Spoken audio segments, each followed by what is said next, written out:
What's up guys, it's your boy Kazaris back with another fun little deck profile, and today we have the new-ish Constellars. The box has been out for a while, but I'm finally getting around to it. They're still pretty new. So this is the build. So we have Constellar Pollux. They all play very similar to Evil Swarms.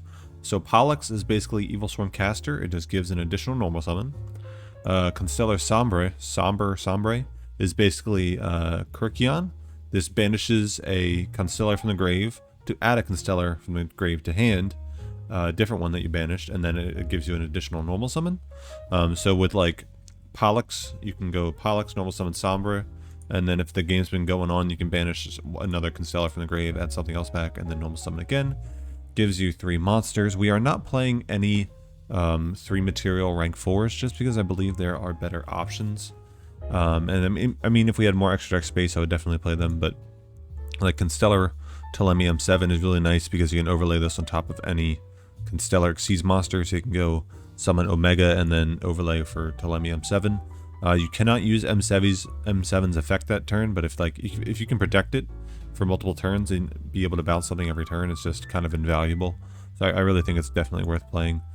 Technically, I guess you could cut one of the Omegas. But this is just nice to go into as a rank 2 material, because you're going to have 2 material rank 4s more often than 3 material. You have the Pricepe as well, Pricepe. This will just boost your Constellar monster to 1000 attack when it battles. So this can boost itself up to 3400, which is nice to deal with blue eyes, something like that. Just be able to boost it to 3400 twice, so they kind of have a tough time dealing with it unless they can bring out alternative or something. And then you have 2 rank 5s, which you can make with Kaus. Now Kaus can use its effect twice in a turn to either increase or reduce the level of a Constellar you control by 1. So you can boost itself by 1 and then boost like a Pollux you control by 1.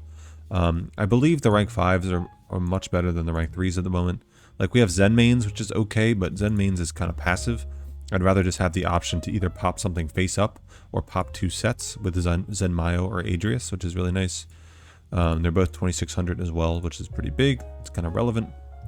So 2 Kaus. So we have Sheraton. Sheraton is the Stratos of the deck, but it is level 3.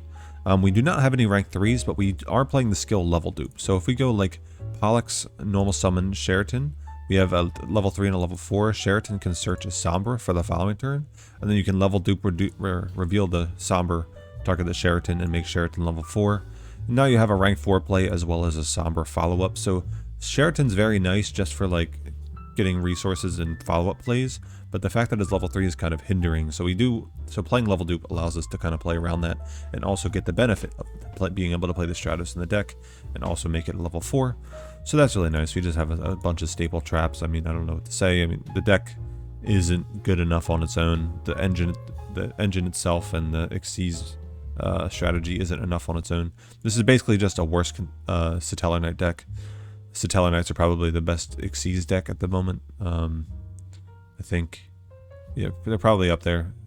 Maybe Thunder Dragons are the best, but I guess Satellar Knights are the best rank 4 Xyz engine at the moment, just because they have so much floating potential, and they get to play their counter trap with the deck, which is just busted. So everything else is just going to be being compared to Satellar Knights. So this doesn't really do too well when you hold it up to Satellar Knights. So we just got to play a bunch of generic traps just to supplement. We're playing the 1 Algieti. This will special summon a level 4 Constellar from the hand, so it's basically just a slightly worse copy of Pollux, because if we have Pollux Sheraton, we can at least trigger Sheraton, but if we have like Algieti Sheraton, we can't summon... A, we can't even summon Sheraton, and B, if we could, it wouldn't trigger its effect because it's only on normal summon.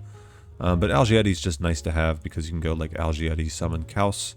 It's basically just a 4th copy of Pollux that is slightly worse, so I'm only playing 1 of it.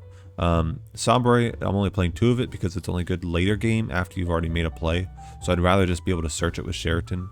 Honestly, you could probably make... the only thing that's keeping me from playing 3 Sheraton is that level dupe is only once per duel. So if I have a second Sheraton follow-up, I can't do anything with it, really. I can't Xyz with it. So that is kind of like the one hindrance. So I'm only playing 2. I believe this is the correct engine: 3 Pollux, 2 Sombre, 1 Algieti, 2 Sheraton, 2 Kaus. Maybe you can cut a Kaus, but I just figure I'd rather have multiple for 2 rank 5 plays over the course of a duel or something like that. Plus he's 1800, which is pretty big. It's the biggest one. So yeah, so that's pretty much the profile. Not much else to explain. Let's just jump right into some duels. Stick around. Alright, we up against a Yuma and Astral. Yuma. Alright, we are going, what did it say, second? Not bad. We opened Sheraton. Like, this is another cool thing about Sheraton. Like, just seeing Sheraton isn't the end of the world, because at the very least it's still a searcher. We have 3 trap cards to try and protect it with. If we top deck Pollux, that's probably the best one, because we can search Sombre as a follow-up and use Sombre to level dupe Sheraton to 4. And then we'll have like Sombre in hand, Omega on field, and 3 trap cards, which is a very nice setup. Let's see what we draw. We don't draw the Pollux, but that's okay. We can go Sheraton effect. I'm going to search a Kaus here, because on the following turn I can go level dupe on Sheraton if it lives. I mean, I'm assuming it lives. I have a lot of good back row. And he didn't seem to open too well. So I can go level dupe on Sheraton, make it 4, and then summon Kaus. Kaus boosts them both again by 1. And now they'll both be level 5. And I can make an Adrius or a Zen Mayo, which is pretty cool. He might just interrupt the play in general though, which isn't the end of the world. These are all based on constellations, hence the Constell in their name. Kind of cool. He's just an arrow. An archer, I guess. He's like a bull, kind of. So, this is probably Onomata play. He's just going to scoop it up.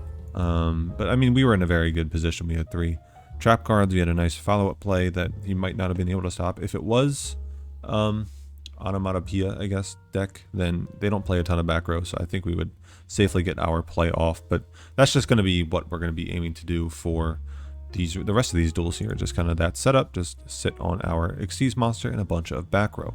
Let's do another. Alright, we are up against an Akiza Izinski.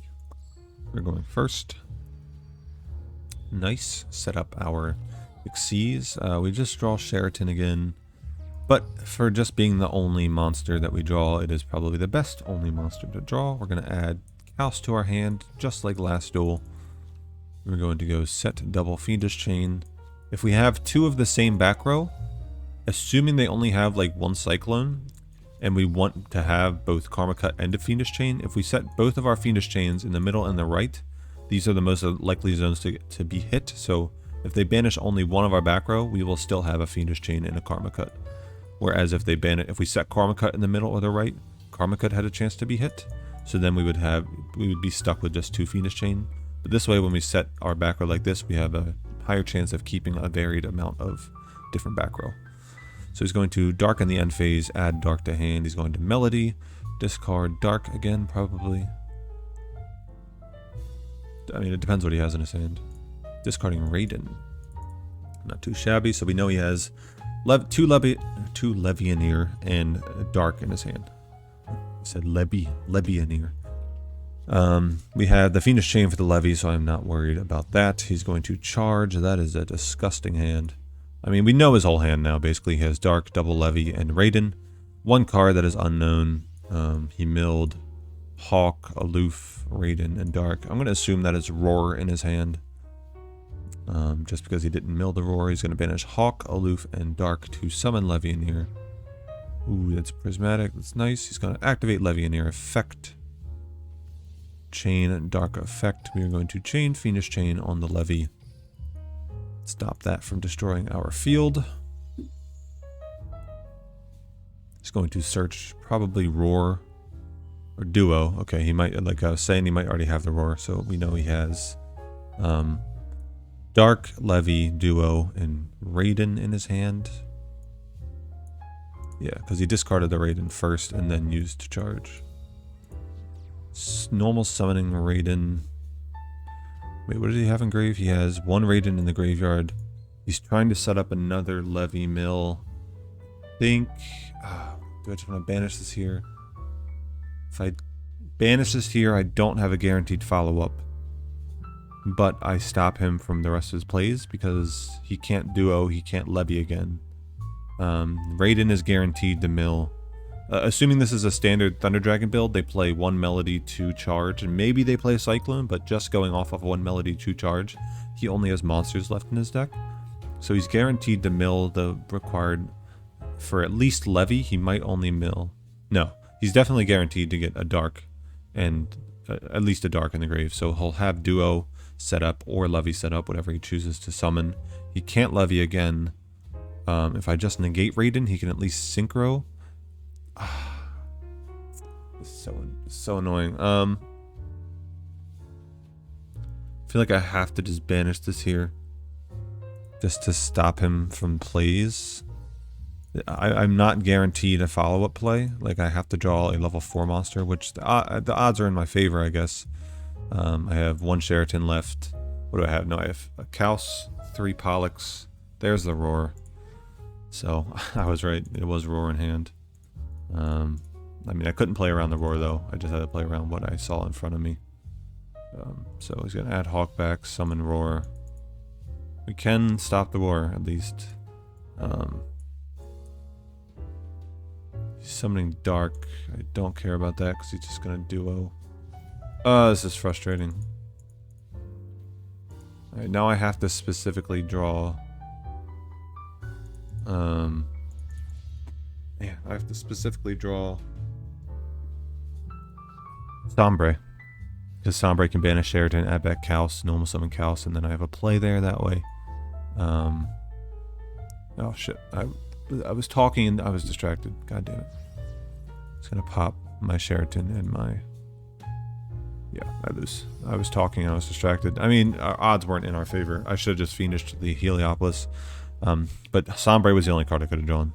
If I didn't draw that, then I lost, I think. So I'm just going to chalk that up as a loss regardless. I had a 2 out of 15 chance to maybe have a chance to come back. But like, even then, even if I have a rank 4, I guess I go for Praecipe, beat over his Heliopolis, or beat over his Duo. He takes 600. And then, I mean, I can beat over his Heliopolis, and then, I mean, I don't know. If I didn't draw Sombre, I definitely lost. If I did draw Sombre, it was maybe a game. But I'm just going to chalk that up as a loss anyway, even though I misplayed. So let's do another. Alright, we are up against Yami Bakura. Going first. Nice. Come on, give me a play. Give me like Pollux into Sheraton. That'd be ideal. Double Pollux Sombre.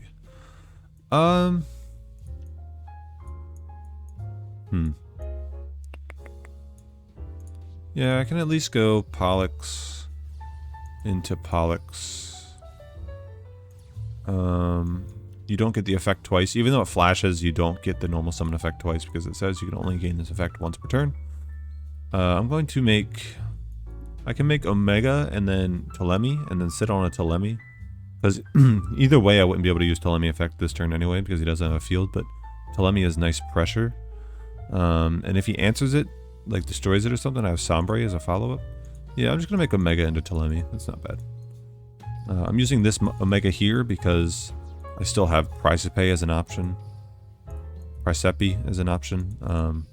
As well as another Omega as an option for a follow-up. So there's the Ptolemy. I'm going to set the floodgate. It's cool artwork for sure. Setting 1. Setting 3. Oh, setting 2 in Poly. What could it be? Heroes? Ooh, Gravekeepers. Supernaturalist. We have the floodgate. Let's just get rid of that. It'll get rid of the boost as well, so it'll only have 2k defense. We have Sombre into Kaus. That's kind of cool, but we can't use Sombre effect because we're only going to have 1 in the graveyard. Let's just bounce that. Actually, I could have bounced my own Pollux and then Pollux into Kaus. That would have been cool, actually. But I mean, it wasn't a guaranteed play because he does have back row. So we're just going to attack. See what he does here. He could Drowning, maybe. Looks like Canada is just going to flip. It's fine. I'm going to keep that play in mind. I can go add back Pollux, summon Kaus, and then boost both level 5 with Kaus, and then I have Zen Mayo. So if he goes like Set Spy or something, I can just Zen Mayo pop both.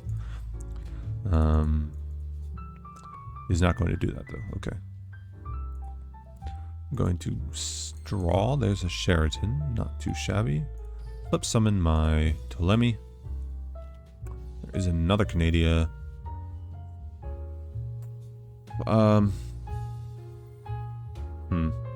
Canadia, chain Canadia. Probably going to summon it in defense. If he does, I'm just going to Sheraton. He doesn't summon it in defense. Okay, I'm just going to summon Kaus then.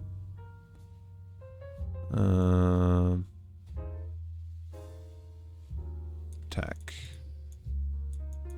Attack for 600. Yeah. This normal summon twice over the course of 2 turns. It's slower, but it's still fine. Still does the trick. Now I can go normal summon. I can summon Sheraton, save the Sombre for a follow-up play. Rite of Spirit, chain Canadia. There is the Oracle. Oracle's only 2k. He can't beat over my Telemi because I'm also 2k, so I think I'm still fine. And this is what I mean. Like, even though we can't Telemi turn 1, it just still puts continuous pressure on the opponent over the course of the several turns if they can't answer it. So he's going to smack me for 2k. That's fine. I'm going to... Now our Sombre is live. So I'm going to flip up the Telemi, make him answer it. 3rd Canadia. Absolutely fine. Now we have Sombre, banish Pollux, add back Kaus, activate its effect to get an additional normal summon. Normal summon Kaus. Kaus will boost itself by 1. And then it'll boost Sombre by 1. And we're going to make Adrius. Adrius is going to pop his Oracle. And then we're going to beat over his Canadia for 14. And then we have game on the field with Telemi and Adrius just to keep putting pressure. So Gravekeepers aren't that great, but that was a cool showcase of what the deck can do. It definitely has pressure. We only had 1 backer there, I think, that whole time. But just the constant flow of monsters to put pressure on our opponents. That was nice. Let's do another. Alright, we're up against another Seto Kaiba. Is it the same guy? No, okay. We're going to rank up. Nice. We're going 2nd. He activates Balance. Could be Noble Knights. Seems a little bit low to be Noble Knights, though. We have Pollux Sheraton. That is like the ideal starting hand. We can just use our level dupe and set up a Sombre search. It is Noble Knights. He's starting with Medraut, though, so we don't have to worry about a Merlin pop. He's going to Caliburn, gain 1,500 life points, though, which is kind of frustrating. So a good bit of life. He's going to pop the Caliburn with Medraut, re-equip 2 Boars, gain 500 more, and then Boar's effect, reveal Gwen and double trap, unless he drew a trap and only plays 2. There is 1 trap, there is Destiny, okay, there's Gwen. So either A, he doesn't play 2 traps, or B, either A, he doesn't play multiple traps, or B, he only plays 2 and drew 1. If he played 3, which I think most decks do, he would still be able to reveal 2. He's going to Gwen. We gave him the Gwen, which is the best case scenario, I think. It doesn't really matter, because he can just re-equip Destiny from the grave, as well as Caliburn. 1, 2.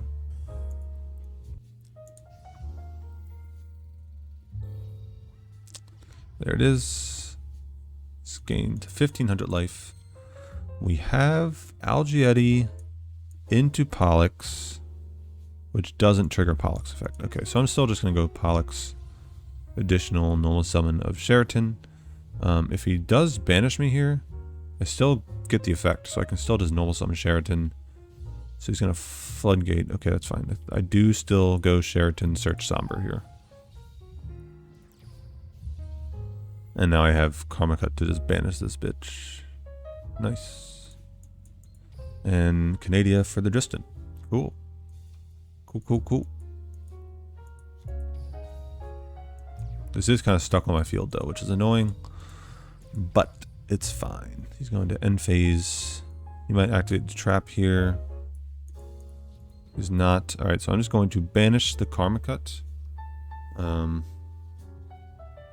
not going to use Karma Cut to banish the what's it called? The Artorigus. Discard Algieti. This is a useless one. Keep Sombre for the follow-up plays. He's going to chain the trap card. That is absolutely fine. Now he's going to summon Dristan. I'm going to flip Dristan face down after the equip cards triggered to re-equip themselves. And now he is sitting... Oh, he's summoning Medraut. Interesting. I think I still just flip them face down. Yes. Chain, flip it down.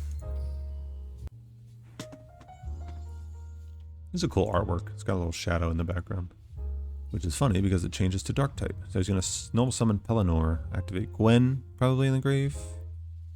But this can't attack the turn it activates. Ooh, Gallatin, okay.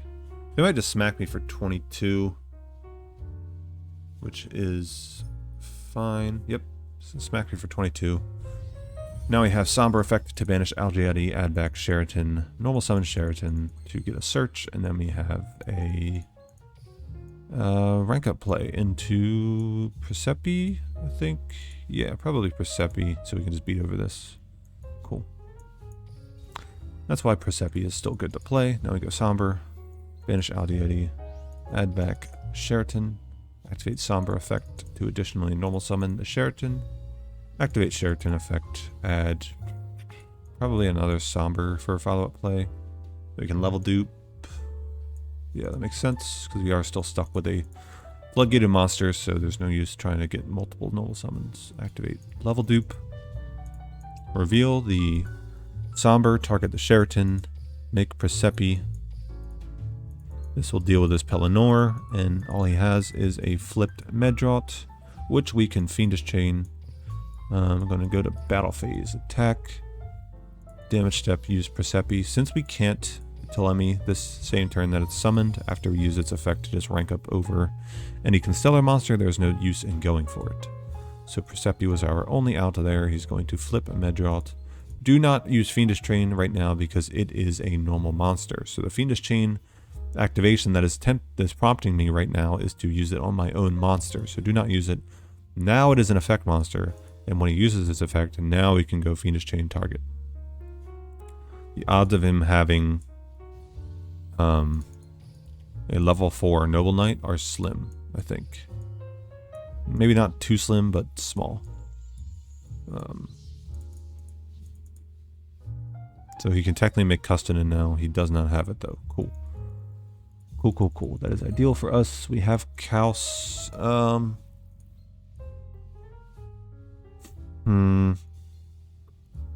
This is a light monster, so all Gwen is doing right now is preventing card effect destruction. So I could overlay into Telemi and just have that for the following turn. I feel like that's another floodgate face down, maybe. Maybe it is Karma Cut. Okay, so I'm just gonna go Telemi. There was no delay on summon of the Kaus. So it's probably a Karma Cut because he just doesn't have... It's not being prompted to use the effect because he has no card in his hand to discard. Attack you for 18 and passing. So now we have Telemi as a threat on the following turn. He has to answer that. If it is Karma Cut and he just Karma Cuts the Telemi, which he's just going to do, then we have Sombre just kill him. So cool. Nice game. Easily, or not easily, but handily dealt with Noble Knights. Normal summon, and a battle phase, tap for game. Cool, that's going to do it, guys. I hope you enjoyed the video. The deck is solid. It's just a little lackluster compared to, like, if you want to play a good rank 4 spam deck, Satellar Knights are your deck. It is a little expensive, though. I guess, nice rank up. I guess Constellar is a little bit more affordable because they're all in the same box, kind of.